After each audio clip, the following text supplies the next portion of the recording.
క్రిస్మస్లో ఉన్నటువంటి ముఖ్యమైనటువంటి 5 విషయాలు మరియు జ్ఞానుల యొక్క ఆగమనం గురించి కొన్ని విషయాలు మనం ఈ రోజున తెలుసుకుందాం. లూకా సువార్త 2వ అధ్యాయం 10వ వచనం చదువుకుందాం. అయితే ఆ దూత, భయపడకుడి, ఇదిగో ప్రజలందరికీ కలగబో మహా సంతోషకరమైన సువార్తమానం నేను మీకు తెలియజేయుచున్నాను. దావీదు పట్టణమందు నేడు రక్షకుడు మీ కొరకు పుట్టి ఉన్నాడు, ఈయన ప్రభువైన క్రీస్తు. అక్కడ ప్రజలందరికీ కలగబోవు మహా సంతోషకరమైన సువర్తమానం. అంతకుముందు కూడా నేను చెప్పాను, మరలా చెప్తూ ఉన్నాను, ఈ మహా సంతోషమును వివరించుట నాకే కాదు, ఎవరి తరము కూడా కాదు. సంతోషము అనేటువంటి విషయము మరి వర్ణించుట విషయములో ఎందుకు సంతోషము, ఎందుకు ఆనందము అని మనం ఆలోచిస్తే, లోకరక్షకుడు ఈ లోకమునకు మానవుడిగా, దేవుడిగా ఈ లోకమునకు రావటం, అంతేకాదు దేవుడు తన ప్రేమను ఏ విధముగా కనపరుస్తూ ఉన్నాడు, మహిమను విడిచిపెట్టి ఈ భూమి మీదకు రక్షకుడుగాను దేవుడుగాను మానవుడుగా ఆయన ఈ లోకమునకు రావటమే. మహిమను విడిచిపెట్టొచ్చాడు, సాక్రిఫైస్ అక్కడి నుండే ప్రారంభమైనది. అక్కడ నుండి కంటే అంతకంటే ముందు పరలోకములో ఈ యొక్క ప్రపంచములో ఉన్నటువంటి మనుషులందరినీ కూడా చూస్తూ ఉంటుంటే, అందరూ కూడా పాపమును చేసి దేవుడు అనుగ్రహించి మహిమను పొందుకోలేకపోతున్నారని వాక్యము సెలవిచ్చుచుండగా, ఆ యొక్క దేవుని మహిమను పొందుకోలేకపోతున్నారు. నేను ఉండేటువంటి స్థలములో వారు కూడా ఉండులాగున మరి ఒక అద్భుతమైనటువంటి ప్లాన్ వేయాలి అనేటువంటి ఒక ఉద్దేశము, లేదంటే ఒక ఆలోచన తండ్రి, కుమార, పరిశుద్ధాత్మ త్రియేక దేవుడు కలిగింది. హల్లెలూయా. తండ్రి, కుమారుడు, పరిశుద్ధాత్ముడు ముగ్గురు, కానీ ఏకం ఏంటంటే వాళ్ళ యొక్క ప్రణాళిక ఒకటే, వారి యొక్క ఆలోచన ఒకటే, వారి యొక్క ప్లాన్స్ కానీ ఈ మానవాళి ఎడల వారికి ఉన్నటువంటి ఆలోచన అంతయు కూడా ఒకటే. అదేంటనగా, నా బిడ్డలు రక్షింపబడాలి, నా బిడ్డలు రక్షణను పొందుకోవాలి, నా బిడ్డలు నా నామములో ఉన్నటువంటి సకల ఆశీర్వాదాలను పొందుకోవాలి, అంతేకాదు మరణించిన తర్వాత కూడా జీవించాలి. అది ఆనందం అండి. ఆనందము అని అంటే ఏంటంటే, చాలామంది మరి ఒక ఉద్యోగం వస్తే ఆనందం, ఒక కూతురికి పెళ్ళైతే ఆనందం, మంచి మార్కులు వస్తే ఆనందం, లేదంటే ఇల్లు కొనుక్కుంటే ఆనందం, కారు, ఇవన్నీ కూడా ఆనందం అని సరిపెట్టేసుకుంటున్నాం చాలామంది. అవి కూడా ఆనందమే, అవి ప్రభువు ఇచ్చేటువంటి కృప ఆశీర్వాదమే, అవి ఇస్తాడు దేవుడు, కానీ అంతటితో సరిపెట్టద్దు. ఆనందం అంటే ఏంటంటే, మనం మరణించిన తర్వాత కూడా జీవిస్తాం. చప్పట్లు కొట్టి దేవుని నామాన్ని మహిమపరచండి. హల్లెలూయా. మనకి చావు అనేటువంటిది లేదు. ఎందుకనగా లోకరక్షకుడు ఈ లోకమునకు ఉద్భవించుట గల కారణం అదే. ఈ లోకమునకు ఆయన వచ్చి మానవుడుగా దేవుడిగా ఉండి దేవుని మహిమను ఆయన ప్రజల ఎడల కనపరిచి, ఆయన ఒక మార్గాన్ని చూపించి, ఒక మంచి పరిశుద్ధకరమైనటువంటి జీవితాన్ని ఆయన జీవించి మనందరిని ముందును, లేదంటే లోకానికి ముందు మనందరి పాపముల నిమిత్తము మరణించి తిరిగి లేచిన దేవుడు. దీనికి అన్నిటికీ కూడా ఒక ఆధారాలు ఇప్పటికీ కూడా ఉన్నాయి. ఆయన నిజ దేవుడు అనటానికి నిదర్శనం ఇప్పటికీ కూడా ఆధారాలు ఉన్నాయి. మీరు వెళ్ళి చూస్తే ప్రతి దానికి కూడా యేసు ప్రభు పుట్టుకకు అన్ని ఆధారాలు వాక్యములో, ఈ సత్య గ్రంథము, ఈ పరిశుద్ధ గ్రంథము, ఈ సత్యవర్తుని యొక్క ప్రేమ లేఖ ఈ ప్రపంచానికి ఉన్నటువంటి ఈ పరిశుద్ధ గ్రంథములో సమస్తమును రాసినటువంటి ప్రతిదీ కూడా ఒక ఎవిడెన్స్ ఉన్నది, రుజువులు ఉన్నాయి. అయితే ప్రజలందరికీ కలగబోవు, ప్రత్యేకమైన క్రైస్తవులకు మాత్రమే, మందిరానికి వెళ్ళే వారికి మాత్రమే, ప్రార్థన చేసేటువంటి వారికి మాత్రమే అని ఇక్కడ చెప్పలేదు. ప్రజలందరికీ కలగబోవు మహా సంతోషం. ఏంటంటే, ఆ మహా సంతోషాన్ని 2 భాగాలుగా నేను విభజిస్తున్నాను. అదేమనగా, ఈ లోకములో నిర్భయముగా మనం బ్రతకగలం. నా దేవుడు నాకున్నాడు, నా యేసయ్య నాకున్నాడు. ఒకసారి ఒక ఆయన వచ్చి ఈ లోపల వచ్చి అంతా ఎతుకుతున్నారు. ఎతికిన తర్వాత నన్ను ప్రశ్న వేశాడు, మీ దేవుడు ఎక్కడున్నాడండి అని. ఎక్కడున్నాడంటే మా దేవుడు ఆత్మ స్వరూపి, ఆత్మరూపమున సంచరించేటువంటి దేవుడు అండి. ప్రపంచవ్యాప్తముగా ఏ ఏ మందిరాల్లో ఆయన ఆరాధనలు జరుగుతున్నవి, ఏ మూలల నుంచి ఆయన నామాన్ని ఎత్తిపెట్టి ప్రార్థన చేస్తున్నటువంటి ప్రతి ఒక్క బిడ్డను చూస్తూ వారి ప్రార్థనలను ఆలకిస్తూ వారి యొక్క మరి కష్టములను, నష్టములను, రోగములను తీర్చగలిగినటువంటి దేవుడు ఆయన. హల్లెలూయా, హల్లెలూయా. ఆత్మదేవుడు ఆయన. మనకు కనపడడు కానీ మనమందరినీ కూడా ఆయన చూస్తున్నాడు. బాహ్యముగా కాదు, మన అంతరంగములో దేని గురించి మనం బాధపడుతున్నాం, దేని గురించి మనం ఇబ్బంది పడుతున్నాం, దేని గురించి మనం ఆశపడుతున్నాం, మన బిడ్డల విషయంలో కానీ, ఈ జీవిత విధానములో ఉన్నటువంటి అవసరతల విషయంలో కానీ దేని గురించి మనం ఆశిస్తున్నాం అనేది ఆయన తెలుసుకొని తీర్చగలిగినటువంటి దేవుడు. చప్పట్లు కొట్టి దేవుని నామాన్ని మహిమపరచండి. హల్లెలూయా. అంతేకాదండి, 2 భాగాలను, ఒక భాగం చెప్పాను, మీ అందరూ కూడా దాని విషయంలో ఎక్స్పీరియన్స్ చేస్తూనే ఉన్నారు. కష్టం వచ్చినప్పుడు యేసయ్యా అని పిలిస్తే నేను ఉన్నానంటాడు దేవుడు. హల్లెలూయా. అందుకే నేను ఉన్నవాడు అనువాడునైనటువంటి దేవుడునని ఆయన నిర్గమకాండములోనే తెలియజేశాడు. ఈ లోకములో ఉన్నంత కాలము ఆయన రక్షకుడుగా ఉంటాడు. తన ప్రజలను వారి పాపముల నుండి ఆయనే రక్షించును గనక ఆయనకి యేసు అని పేరు పెట్టెదరు. తన ప్రజలను, ఎవరి తన ప్రజలు? తనను సేవించేవారు, తనకు ప్రార్థన చేసేటువంటి వారు, ఆ దేవాది దేవుణ్ణి ఆశ్రయించేటువంటి వారికి ఒక గొప్ప కృపనిస్తున్నాడు. నా పాపములు క్షమింపబడినవి అనటమే సంతోషం, నా పాపములు పరిహరింపబడినవి అనటమే సంతోషం. ఏదో చేసినంత మాత్రాన పాపాలు పోవు. పాపాలు పోవాలంటే పాప పంకిలమైనటువంటి మన శరీరములో ఉన్నటువంటి రక్తము కడగబడాలి. కడగబడాలి అని అంటే ఒక పరిశుద్ధుని రక్తము అవసరం. ఆ పరిశుద్ధుడే ఆయన రక్తాన్ని చిందించడానికి, ఆయన ప్రాణం అర్పించడానికి, రక్షణనివ్వడానికి లోకరక్షకుడిగా వచ్చాడు. హల్లెలూయా, హల్లెలూయా. అదే ఆనందం అండి, అదే సంతోషం. అంటే ఒరిజినల్ సంతోషాలు చెప్తున్నా నేను. చిన్న చిన్న సంతోషాలన్నీ కూడా ఉన్నాయిగా మన జీవితాల్లో. ఇంకా అడుగుతున్నాం దేవుణ్ణి కూడా, ఇది చెయ్యయ్యా, అది చెయ్యయ్యా. అంతేకాదు, మరణించిన తర్వాత కూడా మనకు జీవము ఉన్నది. ఆయన జీవమైనటువంటి దేవుడు, జీవాన్నిచ్చేటువంటి దేవుడు. ఇంకా అద్భుతమైనటువంటి సంతోషం, పరలోకము నరకము ఉన్నదని వాక్యము చెబుతూ ఉన్నది. పరలోకము నరకములో ఏమేమి ఉంటాయి అనేటువంటి విషయాలు వాక్యం చెప్తూ ఉన్నది. కనుక అది ఉన్నది.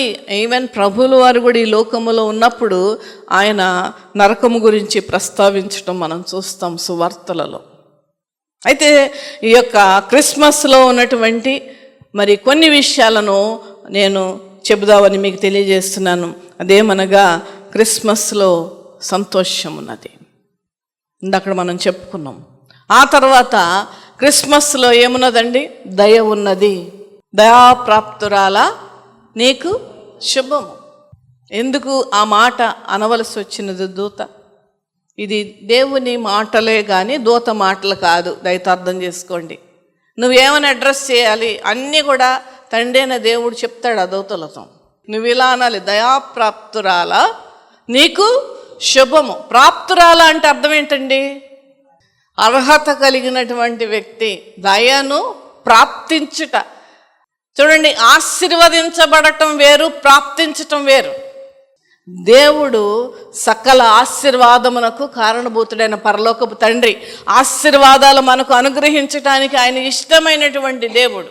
కనుక చూడండి, దయాప్రాప్తురాల నీకు శుభము. సో క్రిస్మస్లో మరొకటి ఏంటి, ఏమున్నదండి? మొదట సంతోషం ఉన్నది, రెండవది దయ ఉన్నది, మూడవది ఏమున్నదండి? ఆశీర్వాదం ఉన్నది. స్త్రీలలో నీవు ఆశీర్వదింపబడిన దానవు. స్త్రీగా పుట్టినటువంటి ప్రతి ఒక్కరు కూడా తెలుసుకోవలసినటువంటి విషయం ఏంటంటే ఆయన స్త్రీ సంతానముగా ఈ లోకమునకు వచ్చాడు. ఆ స్త్రీలలో ప్రత్యేకమైనటువంటి వారిని దేవుడు ఏర్పాటు చేసి ఆశీర్వాదం అనుగ్రహించే దేవుడని ఈ రోజున మనం తెలుసుకోవాలి. మరి క్రిస్మస్లో ఉన్నటువంటి మరొక విషయం ఏమిటి అని అంటే పరిశుద్ధాత్ముని యొక్క ఇన్ఫ్లుయెన్స్, లేదంటే పరిశుద్ధాత్ముని యొక్క నడిపింపు, లేదంటే పరిశుద్ధాత్ముని యొక్క కార్యం. జకరియా ఇట్లనెను, పరిశుద్ధాత్మ పూర్ణుడై ఇట్లనెను అనంటే పరిశుద్ధాత్మ పూర్ణుడు అంటే ఆ పరిశుద్ధాత్ముడు ఆ యొక్క జకరియా యొక్క వాయిస్ని తీసుకుని తెలియజేస్తున్నటువంటి మాట. అద్భుతముగా మాట్లాడతారు. ఒక్కసారి చూద్దామండి మనం. ప్రభువైన ఇశ్రాయేలు దేవుడు స్తుతింపబడును గాక. ఇక్కడ జకరియా నోరు పలికిన తర్వాత చెప్తున్నటువంటి మాట. దీని నుండి మనం ఏం తెలుసుకోవాలంటే ప్రార్థన చేస్తున్నప్పుడు మొట్టమొదట మనం చేయవలసింది ఏంటంటే మన అవసరతలు ముందు చెప్పడం కాదు. ఫస్ట్గా కొద్ది నిమిషాలు దేవుని నామాన్ని మహిమపరచాలి. ప్రభు అయిన ఇశ్రాయేలీలు దేవుడు స్తుతింపబడునుగాక. ఆయన నామములు మనం అప్పుడప్పుడు కూడా ఓన్లీ స్తుతి ఆల్ నైట్ చేస్తూ ఉంటాం. ఎందుకనగా దేవునికి చెందవలసినటువంటి స్తుతులు ఆయనకు చెల్లించుడి అనే వాక్యము తెలియజేస్తూ ఉన్నది. కనుక స్తుతులు అర్పిస్తూ ఫస్ట్గా ఆ తర్వాత మన అవసరతల గురించి ప్రార్థన చేయాలి. ప్రభు అయిన ఇశ్రాయేలు దేవుడు స్తుతింపబడును గాక. ఆయన మళ్ళీ ఇక్కడ చూడండి, తన ప్రజలు ఎవరండి? తన ప్రజలకు దర్శనమిచ్చి వారికి విమోచన కలుగా చేసెను. విమోచన అంటే అర్థం ఏంటి? విడుదల. ఆయనకి ఇంకొక పేరు ఏంటంటే విమోచకుడు. విమోచన అనేటువంటి దానికి అర్థము చాలా ఉన్నాయి. ఆ విమోచకుడు గురించి యోబు భక్తుడు ఒక మాట అన్నాడు. ఏమని? నా విమోచకుడు సజీవుడు. హల్లెలూయా, హల్లెలూయా. సజీవుడైనటువంటి దేవుడు ఈ లోకమునకు రావడమే గొప్ప సంతోషం. ఆ విమోచకుడు గురించి కొన్ని విషయాలు తెలియజేస్తాను. ఒక్కసారి యెషయా గ్రంథానికి వెళ్దాం మనం. ఇక్కడ అద్భుతముగా యెషయా భక్తుడితో ఈ భూప్రపంచములో ఉన్నటువంటి సకలమైన మానవాళి గురించి చెప్తున్నటువంటి మాట ఏమనగా, నేను నిన్ను విమోచించి. అప్పట్లు కొట్టి దేవుని నామాన్ని మహింపరచండి. నేను నిన్ను అనే వాక్యం చదువుతూ ఉంటుంటే నాకు భలే ఆనందం వేస్తుందండి. ఎందుకనగా నేనులో మన దేవుడు ఉన్నాడు, నీవులో మనం అందరం ఉన్నాం. హల్లెలూయా, హల్లెలూయా. నువ్వు ఎప్పుడైతే చదువుకుంటున్నావో నేనున్నాను ఇక్కడ అని మేము చదువుకోవాలి. విమోచించి ఉన్నాను. విమోచకుడు రాకృతం యెషయా భక్తుడి ద్వారా తెలియజేసినటువంటి మాట ఇది. నేను నిన్ను విమోచించి ఉన్నాను. అయితే విమోచించి ఉన్నాను అనటానికి దానిలో ఉన్నటువంటి అర్థాలు, విమోచించి ఉన్నానంటే మొదటి అర్థం విడుదలనిచ్చాను. హల్లెలూయా. విడుదల అనంటే జైల్లోంచి బయటకు రావడం కదా, విడుదల ఇచ్చారండి అంటుంటారు. విడుదల అంటే ఏంటంటే మనము కూడా ఒకప్పుడు సాతాను ఇచ్చినటువంటి కట్లతో కట్టబడి ఉన్నాం. అవన్నీ కూడా దేవుడు చూసే విడిపించడానికి విమోచకుడుగా ఈ లోకానికి వచ్చాడు ఆయన. హల్లెలూయా. విడిపించువాడు, విమోచకుడు అని అంటే ఎవరన్నా రాసుకోండి, విడుదలనిచ్చువాడు. రెండోది నీ బాకీ చెల్లించువాడు. నీ బాకీ చెల్లించువాడు. దీనికి అర్థం చెప్పండి మీరు ఒక్కసారి నాకు. నా పాపం. Very good. నువ్వు ఒక బాకీగా ఉన్నావు. నువ్వు చేసినటువంటి, నువ్వు కానీ నేను కానీ ఎవరైనా మానవుడన్న ప్రతి ఒక్కరు కూడా పాపేయండి. ఏ భేదమును లేదు. ఏ భేదము అనంటే స్త్రీ కానీ పురుషుడు కానీ దేశము కానీ కులము కానీ మతము కానీ ఏదైనప్పటికీ కూడా మనిషి అన్నటువంటి ప్రతి వాడు కూడా ఏం చేశాడండి? పాపం చేశాడు. పాపము చేసి దేవుడు అనుగ్రహించు మహిమ పొందలేకపోతున్నారంట. అది ఎంత బాధ అండి. మనము మన కుమారుడు వస్తాడు అనుకొని ఇష్టమైన కూరో ఇష్టమైన బట్టలో ఇష్టంగా చేస్తుంటాం కదా అందరం కూడా. ఏ తల్లి అయినా ఏ తండ్రి అయినా కుమారులు కుమార్తెల యొక్క క్షేమము అందంగా ఉండాలని చక్కగా వెతికి అన్నీ కొంటుంటాం, వాళ్ళ గురించి అన్నీ చేస్తూ ఉంటాం. అయితే చూడండి దేవుని బిడ్డలారా, మనుష్యులు అనేటువంటి మనకే ఇంత ప్రేమ ఉంటే దేవాది దేవుడికి ఎంత ఉంటుందండి ప్రేమ. మన ప్రేమకు ఆయన ప్రేమకు కొన్ని లక్షల కోట్ల వేల డిఫరెన్సెస్ ఉన్నాయి. ఆయన ఎంత ప్రేమిస్తాడు, ఆయన ఎంతగా మనలను వాత్సల్యాన్ని చూస్తున్నాడు. ప్రేమ కంటే మించినది వాత్సల్యం. వాత్సల్యం అంటే ఫ్రాగ్రెన్స్ ఉంటుందంట ప్రేమలో, అంటే పరిమళం. మనం ఏం చూపిస్తామంటే ఏదో కొద్ది గొప్ప ప్రేమ చూపిస్తాం, కానీ దేవాది దేవుని యొక్క ప్రేమలో ఏముంటుందంటే లోతుంటుంది. హల్లెలూయా. శక్తి ఉంటుంది. హల్లెలూయా. సంరక్షించేటువంటి ఒక గుణం ఉంటుంది. హల్లెలూయా. అంతేకాదు వాత్సల్యం. ఆ వాత్సల్యం అంటే ఏంటంటే పరిమళం. ఏ విధముగా ఒక ఫ్రాగ్రెన్స్ మనం కొట్టుకుంటే ఎదురుగున్న వాళ్ళకి ముక్కు ద్వారా మనకు ఎలా తెలుస్తుందో ఆ విధముగా ఆ వాత్సల్యం అంటే అదండి. అయితే చూడండి దేవుని బిడ్డలారా, బాకీ చెల్లించువాడు ఆయన.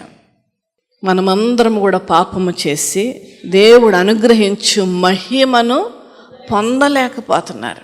చాలామంది సాక్ష్యం ఇస్తారు, నాకు మహిమల కార్యాలు చేశాడండి దేవుడు అని. హల్లెలూయా.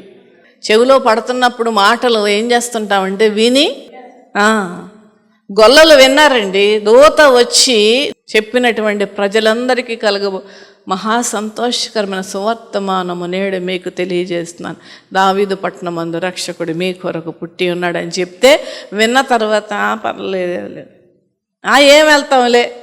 ఇంకొకరిని చెడగొట్టే వాళ్ళు ఉంటారండి చాలామంది. వాళ్ళు వచ్చి మళ్ళీ నాకు చెప్తారు, మా అన్నయ్య వచ్చాడండి అందుకనే రాలేదు, మా అన్నయ్య పలానా చోటకి తీసుకెళ్ళాడండి అందుకే రాలేదు. లేదంటే పెళ్లి సంబంధాలు, ఆదివారం వచ్చిందా పెళ్లి సంబంధాలండి. లేదంటే మందిరాలలో జరిగేటువంటి సువార్తలు జరుగుతూ ఉన్నటువంటి మీటింగ్స్లో కానీ, ఆరాధనలో కానీ, ఫాస్టింగ్ ప్రేయర్స్లో కానీ ఏం వచ్చినా కూడా ఎప్పుడు కూడా నెగ్లెక్ట్ చేయొద్దు దయచేసి. అది మీకు అంత క్షేమము కాదు. అది మిన్నంగా ఏం జరిగిందండి, వాళ్ళు వెళ్ళారా లేదా? అయితే చూడండి దేవుని బిడ్డలారా, ఈ వాత్సల్యాన్ని కనపరుస్తూ ఉన్నాడు దేవుడు. ఏ విధముగా అంటే బాకీ చెల్లించేటువంటి వారుగా. పాపము చేసి ఆ పాపము పరిహరింపబడాలనంటే ఆయన దిగి రావాల్సిందే. హల్లెలూయా. ఇంకెవరికి కూడా అది వల్ల కాదు, అది ఎవరి వలన కూడా కాదు. అది మన పాపములు క్షమింపబడితేనే మనం పరలోకానికి అర్హులమవుతాం. మన పాపములు క్షమింపబడితేనే కానీ మన దేవుని దీవెనలు పొందుకోగలుగుతాం. ఈ లోకములో ఆయన సంరక్షణ మనకు కావాలి. చెప్తున్నాను, నేను మళ్ళా చెప్తున్నాను దేవుని బిడ్డలారా, ఆయన కృప, ఆయన సహాయము, ఆయన తోడ్పాటు లేకుండా ఈ లోకములో బ్రతకడం చాలా కష్టం.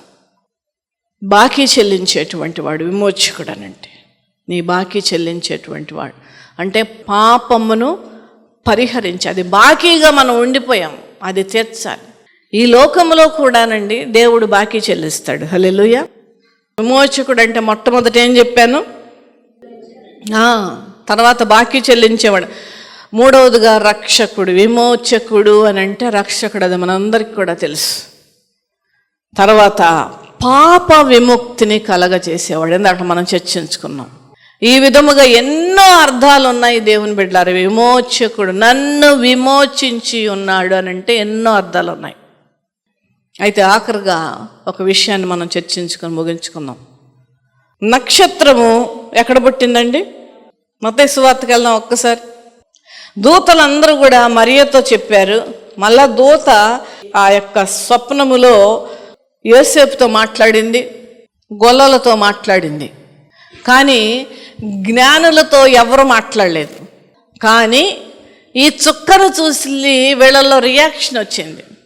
ఈ జ్ఞానులైనటువంటి వారు ఏంటంటే అంతకుముందు అన్యులుగానే ఉన్నారు, ప్రభు అంటే ఎవరో తెలియదు వాళ్ళకి.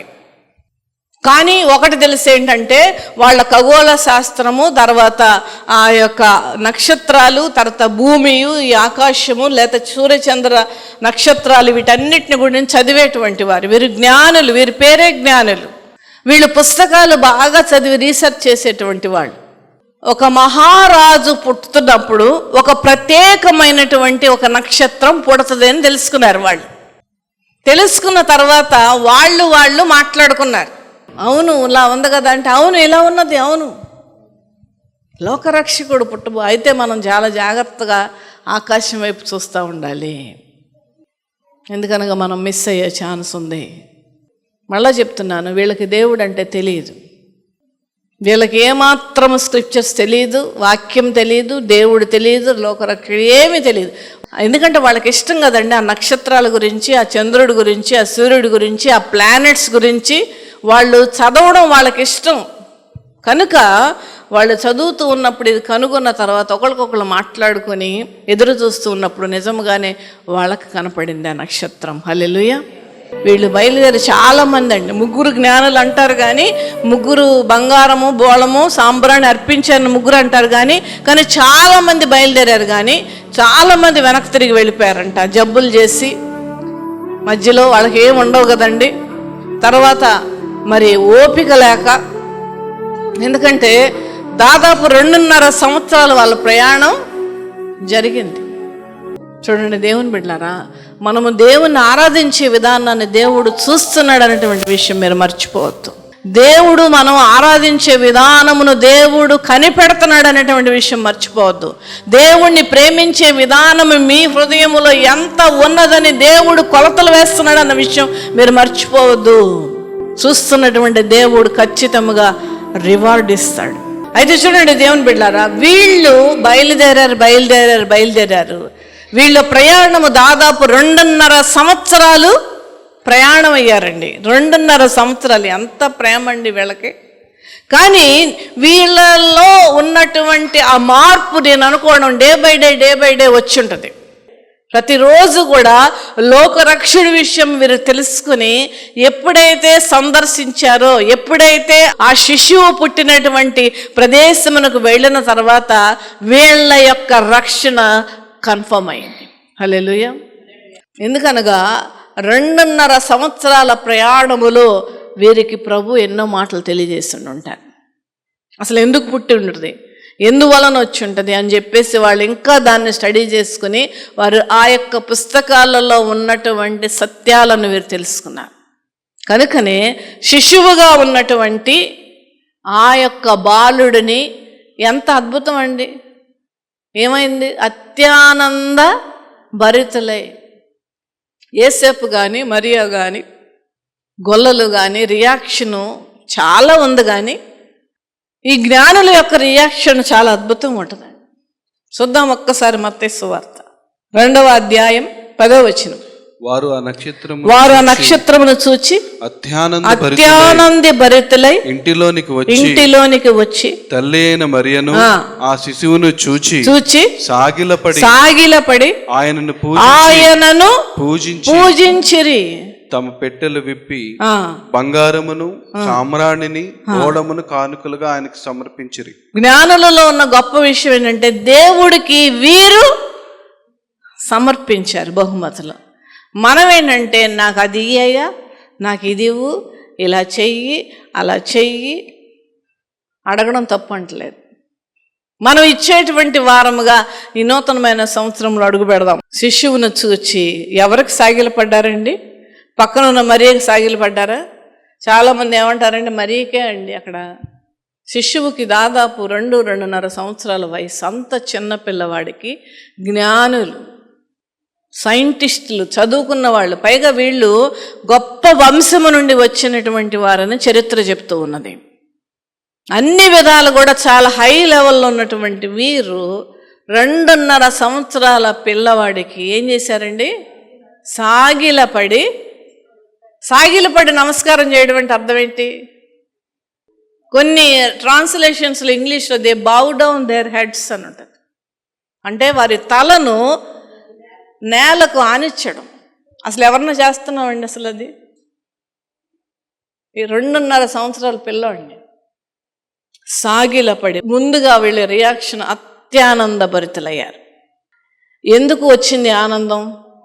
ఎందుకయ్యారంటే నేను అనుకోవడం, వీరు ఆ శిశువు దగ్గరకు వచ్చే టైము, బాలుడైనటువంటి ఆ యేసు దగ్గరికి వచ్చేటప్పటికల్లా వీళ్ళు పూర్తిగా లోకరక్షకుడే వెలసాడని వీళ్ళకి అర్థమైపోయింది. హల్లెలూయా, హల్లెలూయా. ఇది అర్థం అవ్వకపోతే వీళ్ళు ఇన్ని సంవత్సరాలు ప్రయాణం చేసి రారండి. ఈ జ్ఞానంలో ఉన్నటువంటి భక్తి మనకు కొద్దిగా ఉంటే చాలండి, ఎక్కువ అక్కర్లా, కొద్దిగా ఉంటే చాలు. అత్యానంద భరితులై ఆ శిశువుని సాగిలపడ్డారు. అయితే ఈ నక్షత్రము ఎవరు సృష్టించబడిందండి? సూర్యచంద్ర నక్షత్రాలను దేవాది దేవుడే సృష్టించాడని ఆదికాండము 1వ అధ్యాయం 14వ వచనములో మనకు కనపడుతుంది. అయితే ఈ నక్షత్రానికి ఒక పేరు ఉంది, అది ఆయన నక్షత్రం, హిస్ స్టార్. ఆయన నక్షత్రం, ఆయన కొరకు పుట్టిన నక్షత్రం, ఆయన రాకను తెలియజేసేటువంటి విధముగా జ్ఞానులకు కనబడిన నక్షత్రం, జ్ఞానులకు దారి చూపించిన నక్షత్రం. ఈ నక్షత్రంలోని గొప్పతనం ఏంటంటే పగల కూడా కనపడింది ఇది. అంతేకాదు హేరోదు రాజు దగ్గరికి వెళ్తుంటే ఇదేం చేసిందండి నక్షత్రం? మీ దారిని మీరు వెళ్ళండి, అటు వెళ్ళిపోయారు, నా దారి నేను వెళ్తానని అందా? ఎంత బాగా వింటున్నాయండి నక్షత్రాలు, సూర్యచంద్రుల శక్తి ముందు మనం ఏ పాటి వారు అయినా శక్తి కలిగినవి అవి వింటున్నాయి, కానీ మనం మాత్రం మాట వినం. నేర్చుకోవాలి దేవుని బిడ్డలారా. నేను మీకు చెప్పాను కదా, బయలుదేరుతున్నప్పుడు వీరికి లోకరక్షకుడు అని అంతగా తెలియదు. ఒక గొప్ప వ్యక్తి పుడతాడని తెలుసు, మహాపురుషుడు పుడతాడని మాత్రమే తెలుసు. వీళ్ళ ప్రయాణములో ప్రభు గురించి తెలుసుకుని వీళ్ళు ఆ శిష్యువును సందర్శించే టైంకెల్లా వీళ్ళల్లో లోకరక్షకుడి యొక్క ఇంపార్టెన్స్, లోకరక్షకుడి యొక్క ఆగమనం, ఇవన్నీ కూడా పూర్తిగా వారు తెలుసుకున్నారు. ఈయనే లోకరక్షకుడు అని నిర్ధారణ అయినది గనక ఆ శిష్యువును చూసి సాగిలపడ్డారు. అవునా కదండి? అయితే పూర్తిగా ఈ లోకరక్షకుడైన ఆయనకు ఒబీడియన్స్ అవడానికి ఒక కారణం చెప్పండి. ఇది దేవుని యొక్క సంకల్పము, లేదంటే దేవుని యొక్క ప్రణాళిక, దేవుని యొక్క చిత్తము, దేవుని యొక్క ఇష్టం అనటానికి ఒకటి చెప్పండి నాకు. ఒక రాజు పుడుతున్నాడని మాత్రమే తెలుసు కదా, లోకరక్షకుడు పుడతాడు అనేటువంటి విషయం తెలియదు. రాజులకు రాజు పుడతాడని వీళ్ళు తెలియదు. ఒక మహాపురుషుడు పుట్టబోతున్నప్పుడు ఈ నక్షత్రం వస్తుంది అని మాత్రమే తెలుసు. మధ్యలో నేను చెప్పాను, వీళ్ళు బహుశా వీళ్లను నడిపించినటువంటి సమయంలోనే వీళ్ళల్లో ఆలోచనలో మార్పు వచ్చి ఉంటుందని నేను అనుకుంటూ ఉన్నాను. ఎందుకనగా ఆ శిష్యువును చూసి వారు ఏం చేశారండి? అత్యానంద భరితలే సాగిలపడి 2.5 సంవత్సరాల పిల్లవాడు యేసు ప్రభులు వారి శిష్యువుగా ఉన్నప్పుడు ఇంత జ్ఞానులైనటువంటి వారు సాగిలపడి నమస్కారం చేశారనంటే మనం ఇంకెంతగా దేవునిని మనం ఆరాధించాలి. ఆ తర్వాత మళ్ళీ ప్రశ్నకు వస్తున్నాను. ఎలా మార్గములో అంటే శిష్యువుని సందర్శించి ఆరాధించేసేటువంటి సమయంలో వీళ్ళల్లో మార్పు వచ్చిందని చెప్పడానికి ఒక ఎవిడెన్స్ చెప్పండి. నక్షత్రం వచ్చి నిలిచిపోయింది, ఇంకా అక్కడ నుంచి కదల్లా. ఎక్కడైతే శిష్యువు ఉన్నాడో అక్కడ నక్షత్రం నిలిచింది. అద్భుతమైన వాక్యం తీయండి ఒక్కసారి. మీరు చక్కగా వాక్యం చదువుతూ ఉండంటే మీకే అర్థమైపోద్దండి. సాగిలపడి ఆయన పూజించిరి, తమ పెట్టెలను విప్పి బంగారము, సాంబ్రాణి, బోళము కానుకలుగా ఆయనకు సమర్పించిరి. తర్వాత హేరోదునొద్దకు వెళ్ళవద్దని స్వప్నమందు దేవుని చేత, ఎవరి చేత అండి? ఎవరి చేత? దేవుని చేత. అంతకుముందు ఎవరు వీళ్ళకి తెలియజేశారు? దేవుని నక్షత్రం, హిస్ స్టార్, ఆయన నక్షత్రం తెలియజేసింది. తర్వాత దేవాది దేవుడే మాట్లాడాడు వీళ్ళతో. హల్లెలూయా. గట్టిగా చప్పట్లు కొట్టి దేవుని నామమున మహిమపరచండి.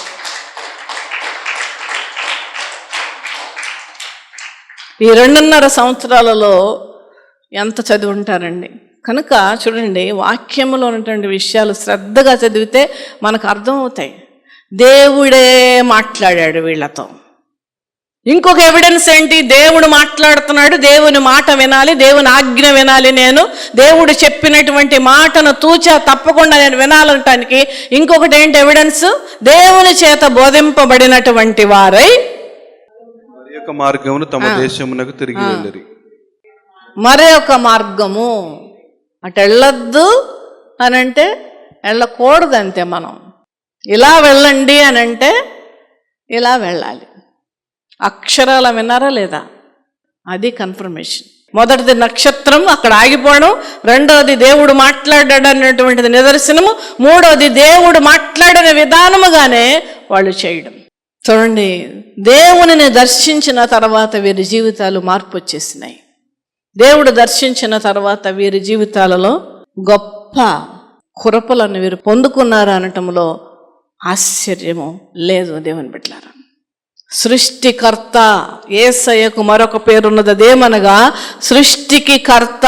అంటే సృష్టిని సృష్టించినవాడు, సృష్టిని కలగజేసినటువంటి వాడు, సృష్టిని తానిష్ట ప్రకారము నడిపించేటువంటి దేవుడు, సృష్టిని ఆయన మాటకు ఆజ్ఞకు లోబడి ఎన్నో వేల సంవత్సరాలుగా అదే మాట వింటుంది. దానికి నిదర్శనమే సూర్యుడు తూర్పున ఉదయించి, అబ్బా ప్రభువా రోజు తూర్పునే ఉదయించి బోరు కొట్టేసింది, ఈసారి నేను దక్షిణం ఉదయిస్తాను అన్నదా సూర్యుడు?